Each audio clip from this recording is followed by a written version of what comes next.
देखिए हम लोग परीक्षा के तैयारी के क्रम में पुनरावृत्ति कर रहे हैं, ठीक है। तो आज हम लोग पुनरावृत्ति टीएलएम के माध्यम से करेंगे।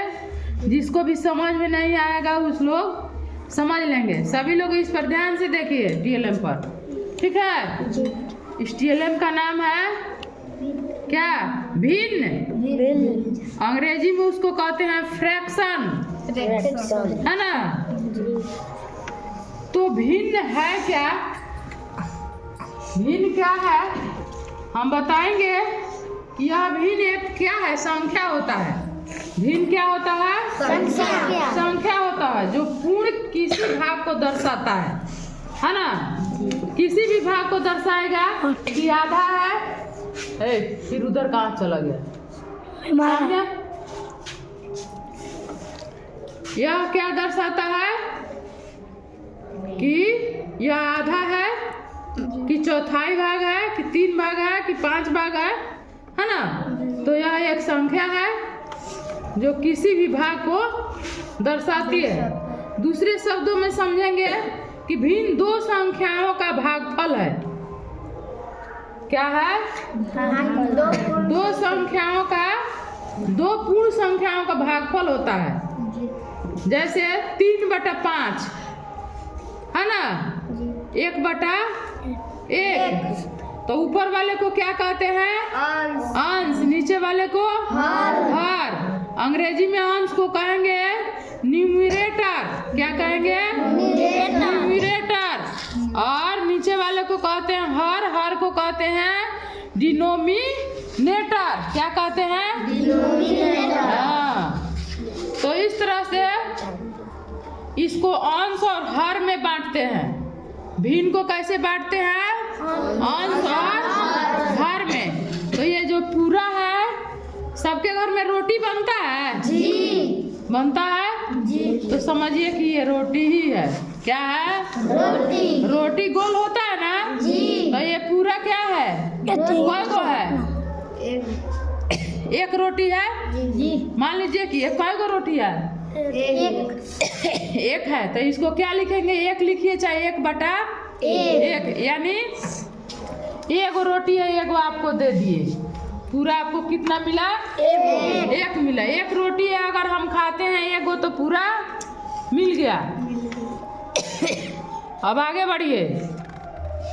देखिए अगर कम भूख रहता है तो क्या करते हैं? मम्मी आधा रोटी दीजिए। तो आधा का मतलब अब एगो का आधा हो गया जी। तो एगो का आधा हो गया तो इसको क्या कहेंगे? 1/2। रोटी कईगो थी? एक। कई भाग में बटा? 2। तो वही 2 भाग है। एक ये भाग 1/2 और एक ये भाग 1/2। 1/2। तो 1/2 और 1/2 जोड़ेंगे तो कईगो होगा? 1/1। यानी 1 रोटी हो जाएगा। अब आगे बढ़िए। अब मान लीजिए कि हमको एक रोटी है, एक रोटी है और 3 आदमी में बांटना है कि बांट के खा लो, है ना। तो क्या करेंगे? 3 बराबर बराबर भाग करेंगे ना जी। तो 1 भाग को क्या कहेंगे? 1/3। 1/3। 1 रोटी को 3 भाग किया और तीनों भाग बराबर करेंगे तबे ना कोई कहेगा कि बेईमानी हम में नहीं हुआ। तो सबको कितना देंगे? एक आदमी को कितना मिलेगा? 1/3। 1/3। तो 1 रोटी में 3 आदमी खाए। अब आइए, अब उसी रोटी को 4 आदमी में बांटना है। तब क्या करेंगे? जितना ही ज्यादा बांटेंगे ना भाग, उतना ही रोटी की भाग कितना होगा? छोटा होता जाएगा, है ना। तब 1 टुकी रोटी खाना है, यानी 1/4। तो कोई भाग करेंगे? अगर 4 आदमी में बांटेंगे एक ही रोटी को तो क्या करेंगे? 1/4। बराबर भाग कर दिए ना जी।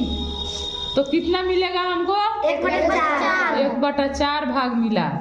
तो वही हम परिभाषा में बताए थे कि भिन्न एक संख्या है। भिन्न एक संख्या जो पूर्ण के किसी भी भाग को दर्शाती है।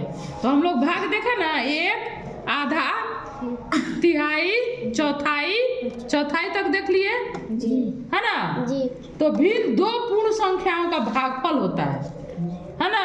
जी और उसको अंश और हर में लिखते हैं। तो अंश क्या है, इसमें अंश क्या है 1, हर क्या है 4। समझ रहे हैं आप लोग। अब देखिए उसी रोटी को 5 आदमी में बांटना है तो छोटा हो जाएगा ना उससे, देख रहा है जी छोटा होता जाएगा। 1/6 बांटेंगे, देख रहा है, जी समझ रहे हैं।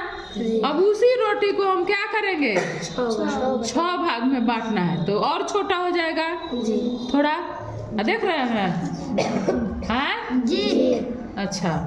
उसी रोटी को 7 भाग में बांट कर देखिए कितना मिलेगा 1/7। अब उसी रोटी को हम 8 भाग में बांटेंगे,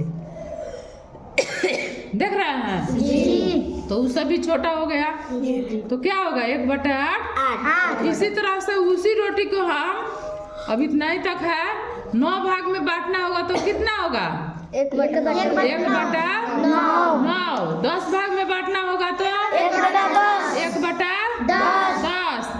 अगर 11 भाग में बांटना होगा तो 11 हाँ देखिए इसको हम लोग फूल के तरह भी इसको सजा कर खड़ा कर सकते हैं STLM को, देख रहे हैं जी